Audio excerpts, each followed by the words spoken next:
Hey guys, so I thought I might do a video today on passwords and all the issues surrounding them, because no doubtedly many of you who use the password manager LastPass may have heard that it's being bought out by a company called LogMeIn, and a lot of people don't really like LogMeIn because they have a history of price hiking, effectively, with very little warning, and that's gotten a lot of people who use LastPass nervous enough to actually ditch the service.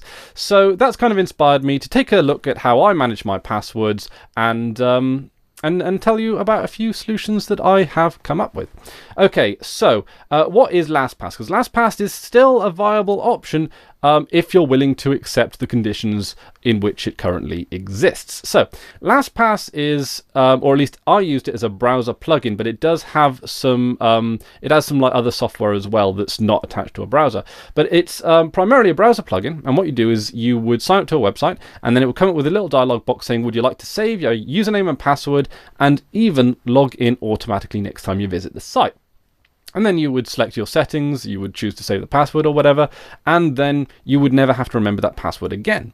It gave you the benefit of actually being able to make that password an incredibly long string of random characters, punctuation marks, and numbers as well, and also vary up the case. It could be a completely random set of characters, and it would be something that you wouldn't have to remember.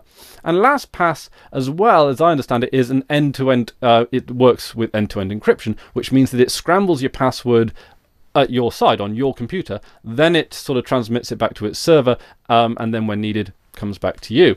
But when it's in transit, it is always encrypted, and it kind of has to be. You can't have plain text passwords flying around the internet. Now, LastPass is not the most secure way of doing things because, of course, once someone cracks your LastPass password, they not only have access to all of your passwords, but they have access to all of the accounts and all of the usernames attached to you. And that could basically be used to rob you blind. And that's when I talk about security and when I talk about encryption, when I talk about privacy, to be honest, that's the number one thing that that's the number one reason why I speak about it. Yeah, I understand that big data and government surveillance is something that I'm against, and probably most of you are against in the way that it's currently being employed in Western democracies today. But quite frankly, I don't want to get robbed blind. And I've come pretty close in the past as well. It's very easy to make a mistake, even when you're when you're trying to be as aware and trying to be as security conscious as possible. There's always room for human error. So LastPass does have two-factor authentication, which is absolutely essential to use. It means that you have, it requires something that you know, your password, and something that you have, which is usually a phone or like a specialized security device, but you can use your phone, and it doesn't have to be a smartphone as well. I use my regular old Nokia 3310, and it just gives me a second factor there, which is great. It's about as secure as I need it to be. I mean, it's unlikely that my phone's going to be nicked, and it's significantly less likely that it's going to be nicked for the purposes of breaking into my LastPass account.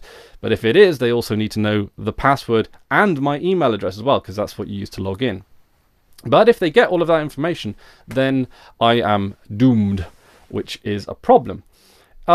It's not necessarily the biggest problem in the world if I lock myself out of my LastPass account. It's annoying as all hell, but pretty much all of the services that I'm signed up to have a password reset system, providing you can gain access to your email. So what you don't want to do is use your password manager to memorize your email, because if you can't get into your password manager and you can't get into your email, then you're stuck. It also is really super beneficial to have second factor authentication on your email, because that's significantly important if it's going to be used as your backup. So there's that. I used LastPass up until recently. It's not an open source solution, but it is a Linux friendly solution. Yes, you can. There is a premium version available, and it's. I think it includes the mobile app, which I think is pretty good, and it is very, very, very convenient to have all your passwords synced across all the devices that you want them synced for. But yeah, for the love of God, do not auto save your password on your phone.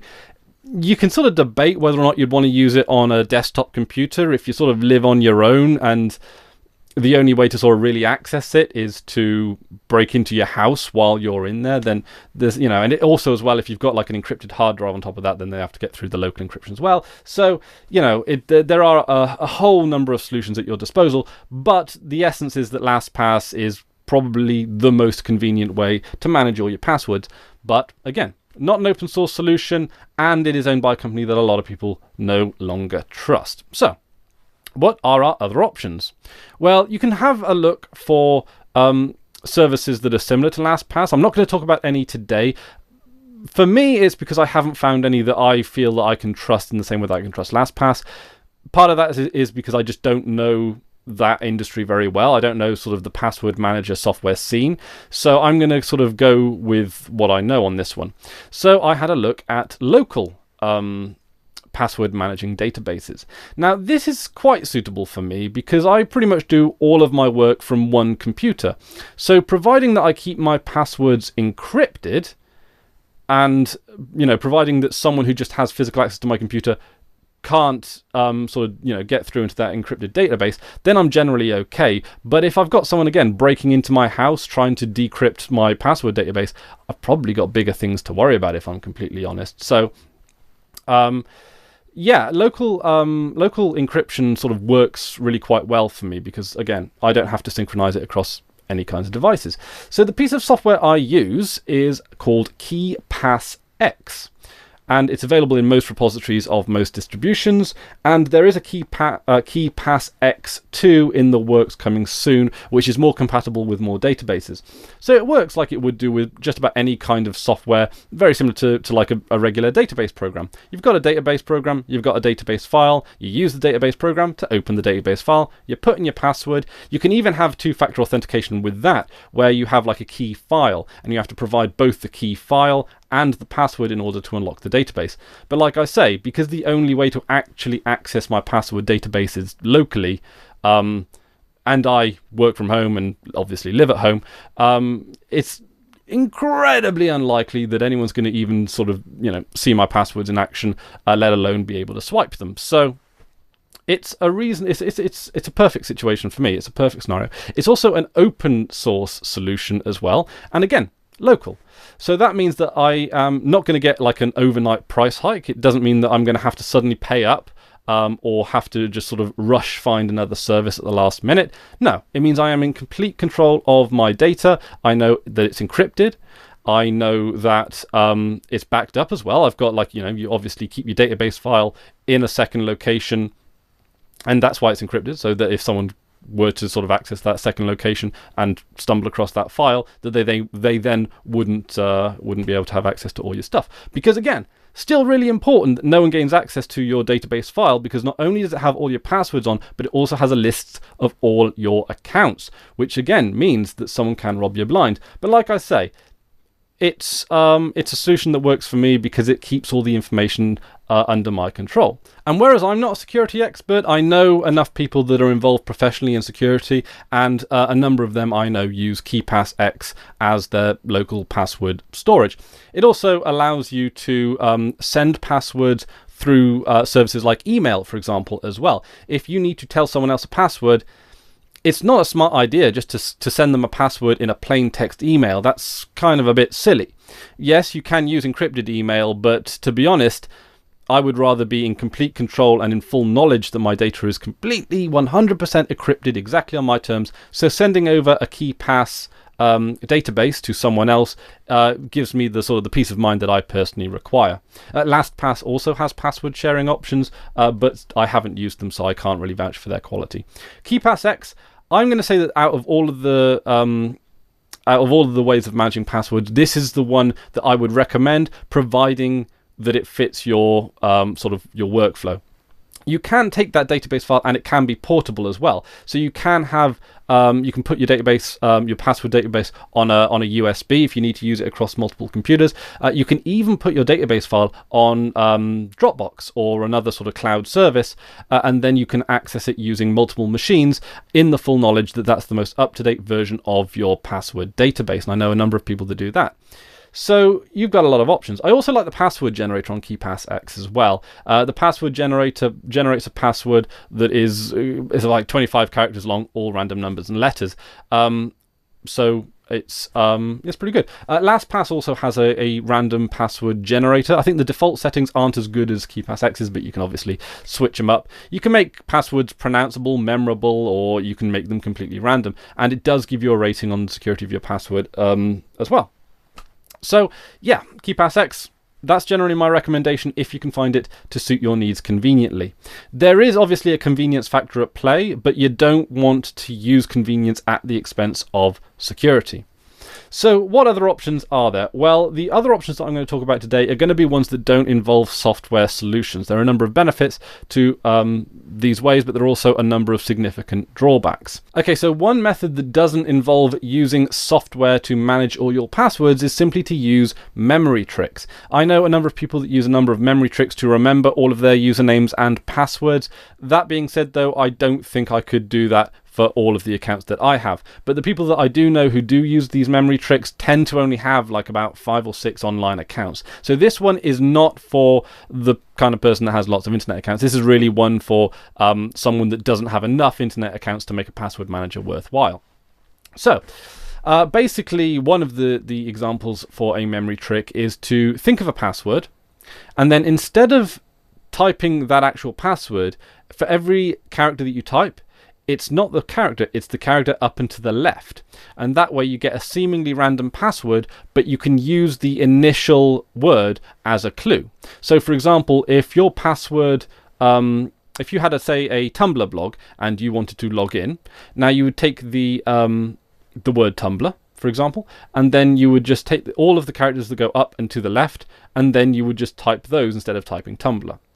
That would be that's a little bit too simplistic, especially now that I've just blurted it out there on the internet, but it would be a tip a bit like that. Obviously, you wouldn't discuss the methodology with someone else, and then you can use clues to actually remember what password you use for different websites. But again, only really useful if you have only a couple of usernames and passwords. The final one that I'm going to talk about today, it's going to be the writing down option, because it's one that I feel is at least worth discussing, even though a lot of people have very strong feelings against it. Again, this is one of those solutions that works in certain situations, but not others. So what you can do is take a book or a notepad and just write down every username and password that you have for every single account. Now again, if you've got hundreds, and I did a count the other day, I have hundreds of accounts with hundreds of different websites, yeah, it's going to be a lot of aggro to write all of those usernames and passwords down. That being said, and get them right as well, that's the important thing. That being said though, of course, if you only have maybe 20 accounts, then it's a significantly more viable option. It's local storage, so you know that someone online isn't going to lift it, which means you know exactly what your threats are, and they're real world threats. You can lock it in a little, sort of metal safe deposit box, and then you've got your effective encryption, I guess. You can reasonably easily back it up. I mean, obviously you can't back it up in real time, but you can write the password down twice and keep it in a second location. You could even combine it with the previous method of writing down only the clue to the password, knowing full well that the actual password is just a key up and to the left. Again, it's not foolproof, it's just an added layer or it's an added step in the process, which might buy you a little time if someone does end up nicking one of your books with all your passwords written down. But providing you're sensible with the actual sort of placement of where you put, where you leave your password information, it can be a very secure solution. Okay, so those are your options. You can use LastPass and trust it with your information, because there is an element of trust involved with LastPass, but again, it is the most convenient.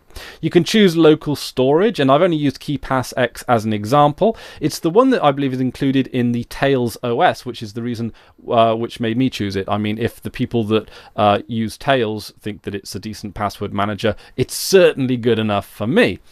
You can also use memory tricks, or you can just use the old-fashioned written down method. Obviously, these solutions are going to work to varying degrees of success depending on your workflow, depending on how much you travel, and depending on a whole bunch of other factors. And this, of course, is certainly not an exhaustive list. Now, just before I leave you, I do feel it necessary to point out that even though there could very well be an open source alternative to LastPass, you're still relying on other people's servers, and that does not give you full control over your own information. So that again is worth bearing in mind. Even an open source solution can have an overnight price hike just on the cost of keeping your data on their servers. It could very well be less likely, but it's certainly not unheard of. And another point that I really should raise with you, because I kind of feel that this video would be somewhat dishonest if I wasn't completely clean with you, and that's that LastPass have had a number of security breaches. It has not resulted in passwords being leaked as far as I know, and I'll confirm this before I actually upload this part of the video, but it's still a target for hackers, which I think is the most important thing. And your password is, or your password information is actively being targeted if it is on a server with a whole bunch of other passwords. And if they do crack it, they've not only got your password, they've got all your accounts and usernames as well. I also feel that it's worth pointing out that it's worth considering using different usernames for various accounts. It just makes it a little bit more secure, because it's an extra piece of information that isn't certain when, if you ever get compromised. So that's about it from me today. Please, please, please leave any other solutions down in the comment section below, or maybe endorse one of the ones I mentioned in this video.